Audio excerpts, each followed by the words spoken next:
네, 안녕하십니까 여러분. 이제 닉스의 공예방, 제가 오늘 채널을 이제 만들었는데요. 이제 저는 수학공예에 대해서 첫 번째 시간을 한번 시작해 보도록 하겠습니다. 일단은 수학공예는 그냥 평범하게 조형물 같은 걸 만드는 거라고 생각하면 되고요. 그렇게 수학을 이용한다고 해서 너무 복잡하게 생각할 필요가 없습니다. 그냥 이렇게 단순하게 클라임병, 안과 밖에 구분이 없는, 이거 아시는 분들도 있을 텐데, 클라임병이나 이런 건 좀 복잡하고요. 나중에 좀 가다 보면 이렇게 문양 패턴이 있는 이런 것도 한번 만들어 볼 수 있으면 좋겠습니다. 자, 일단은 수학 공예를 먼저 다짜고짜 공예만 하긴 좀 그러니까 일단은 기초를 한번 다져볼게요. 어떻게 수학 공예를 하는지. 자, 우선은 하기 전에 준비물이 있어야겠죠. 이것들만은 이제 좀 필수적으로 가져와 줬으면 좋겠습니다.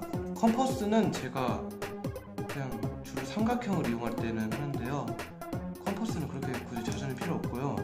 대신 컴퍼스가 있다면 이 연필, 저는 샤프를 쓰는데 샤프도 이 컴퍼스 안에 들어가야 될 크기 정도 되겠죠. 이렇게 연필형으로 해서 연필형으로 샤프를 하나, 연필 또는 샤프를 준비해 보시면 되겠습니다. 그 다음에 이 펜은, 특히 검정색 펜은 꼭 챙겨 오셔야 돼요. 이제 그리는데 검정색 펜이 제일 큰 도움이 되기 때문에 주로 그 액체 잉크로 되지 않고 모나미로 펜이 제일 무난하다고 보시면 됩니다. 그 다음에 가위는 필수겠죠.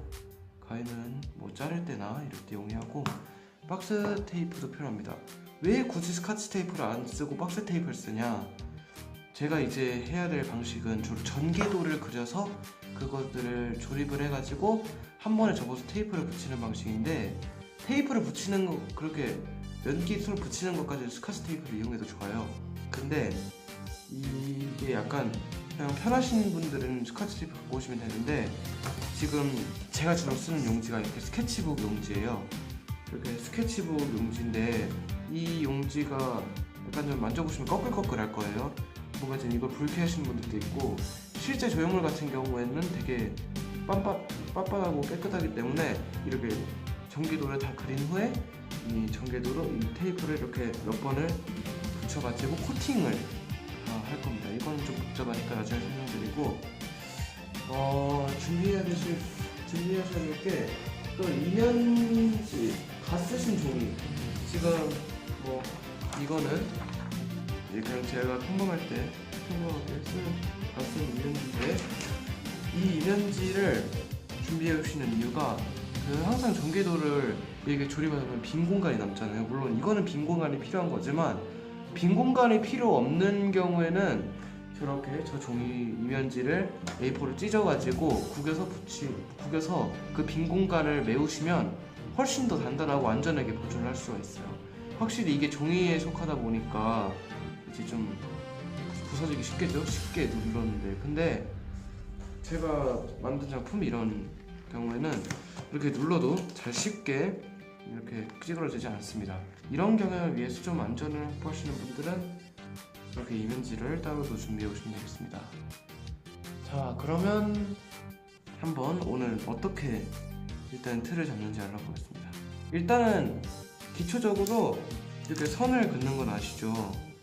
근데 혹시 수학을 이제 좀 입체 쪽을 배우신 분들은 모르겠지만, 이제 입체 도형의 전기도를 주로 그려야 되는데, 저희가 주로 아는 경우에는 정다면체가 있단 말이죠. 그래서 여기다 적어보자면, 정다면체의 종류가 혹시 5가지 중에서 어떤 것 순서를 말할 수 있는 분이 당연히 계시겠죠? 말을 할 수 있는 분이. 그러면 정사면체, 그리고 8면체, 6면체를 빼먹었네요.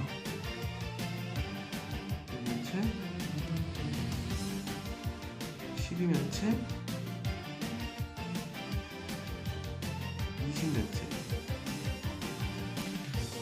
이렇게 5가지의 정다면체만이 이제 수학의 정다면체 중에서 존재를 하게 되는데요. 하지만 저는 이 다면체에서 멈추지 않습니다. 나중에 이제 제가 알려드릴 준정다면체라고 있는데요. 여러분 흔히 축구공 잘 아시죠? 잠시만요. 네, 축구공 축구공도 준정다면체라고 볼 수 있어요. 이건 제가 직접 만든 건데, 이 축구공이 육각형이 20개 그리고 오각형이 12개로 이루어져 있는 다면체인데요. 이런 경우는 정 20면체를 깎은 겁니다. 놀랍게도 정 20면체를 깎은 건데, 이제 정 20면체를 깎아서 어떻게 하는지는 나중에 직접 해봐야죠. 자, 우선은 선을 그리는 건 다들 아시죠? 제가 나중에 요구하는 센티미터 이런 것들을 할 건데, 크기는 물론 마음대로지만, 이렇게 예를 들어 제가 4cm의 선분을 그으면 똑바로 재셔서 이렇게 그리면 됩니다.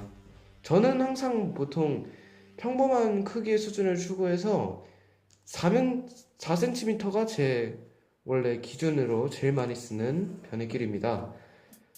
그렇다면 이제 컴퍼스를 유지해야겠죠. 지금 정다면체를 위쪽에 적어놨는데, 이 중에 정사면체를 오늘 제가 지금 바로 한번 그려보겠습니다. 굉장히 빨리 그려질 거예요, 컴퍼스를 이용하면. 일단은 샤프를 준비해 주시고,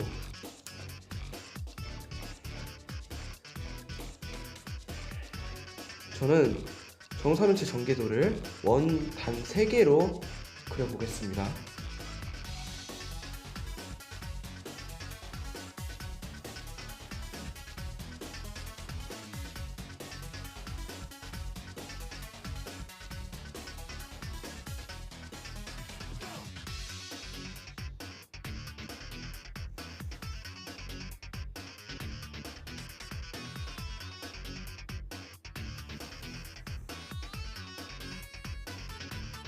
자, 어느 정도 이제 눈치를 채신 분이 있을 텐데, 지금 원이 이렇게 3개가 그려져 있죠. 그러면 이 점들, 교점을 그냥 좀 디테일을 위해서 잡는 거예요. 그렇게 딱히 큰 도움은 되지 않고요. 이 교점들을 이어 맞추다 보면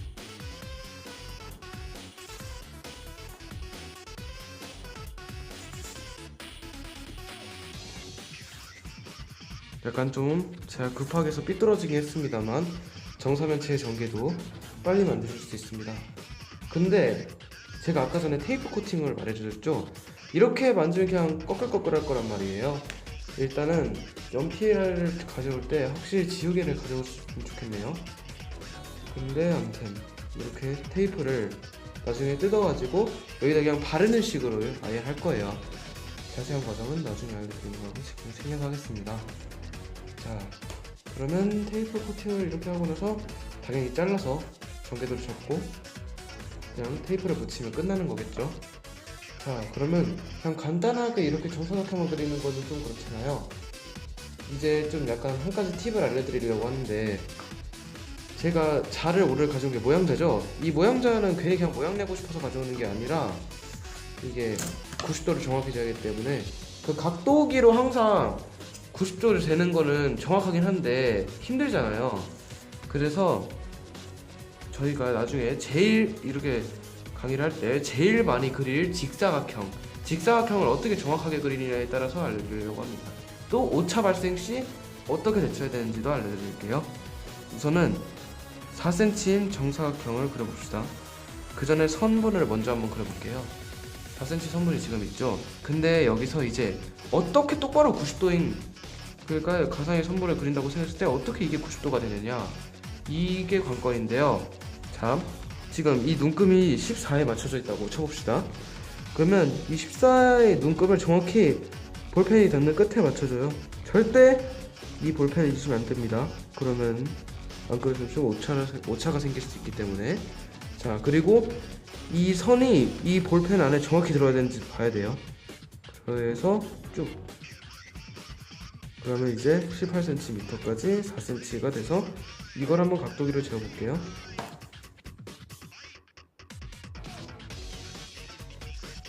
정확히 90도가 나옵니다. 이렇게 선을 맞춰서 이렇게 하시다 보면 어느새 90도를 똑바로 이제 그릴 수 있게 됩니다. 근데 그럼 굳이 이렇게 투명한 자를 준비한다는 이유도 알겠죠? 투명하니까 이제 이 선을 볼 수 있기 때문에, 이게 투명하지 않은 자라면 이렇게 똑바로 맞춰져 있는지를 볼 수가 없잖아요. 그래서 이렇게 투명자를 제가 준비해 오려는 겁니다. 저는 투명자가 이거밖에 없기 때문에 이렇게 선 따는 것과 이제 90도 왁을 표현하는 거 하고요. 이제 뭐 다각형은 제가 따로 설명을 드릴 텐데 이게 내각이 있어요. 다각형도 중학생분들은 이미 배우셨을 거예요. 내각을 뭐 예를 들어 그 사각형의 내각은 90도, 정사각형, 정다각형이죠. 그리고 정오각형은 108도 이러고 정육각형은 120도 이라고 해서 쭉 가는데요. 이때는 아마도 전 칠각형을 쓰지 않으려고요. 왜냐하면 칠각형은 내각이 분수값이 나오기 때문에 잘 쓰지 않는 도형입니다. 아무튼 주로 제가 쓸 도형은 정삼각형, 정사각형, 정오각형이 되겠고요. 정육각형은 아까 전과 같이 축구공을 만들 때 이런 상황에만 쓰려고 합니다. 일단은 그 도형 그리기는 다음 시간에 한번 알려드리고요. 오늘은 이렇게 일단 먼저 개요만 한번 짜봤습니다. 이렇게 이제 전개도를 그리고 어떻게 컴퍼스를 이용하는지는 도구 사용법 다음 시간에 한번 배워보도록 하겠습니다. 자, 오늘은 그냥 개요만 짜봤어요. 어떻게 앞으로 이 수학공예를 진행을 할 건지 오늘은 이제 맛보기 배운다고 생각하시면 되고, 이제 다음 시간부터 본격적인 수학공예의 그런 방법을 배워보는 시간을 갖겠습니다. 자, 오늘은 여기까지. 오늘 첫 번째 방송 많은 시간 이렇게 12분 시간 시청해주셔서 감사하고요. 이제 다음 시간에 만납시다. 자, 오늘도 함께하는 수학의 공예방, 수학공에서 딕스와 함께하는 닉공방, 오늘도 이제 많은 시청 감사드립니다.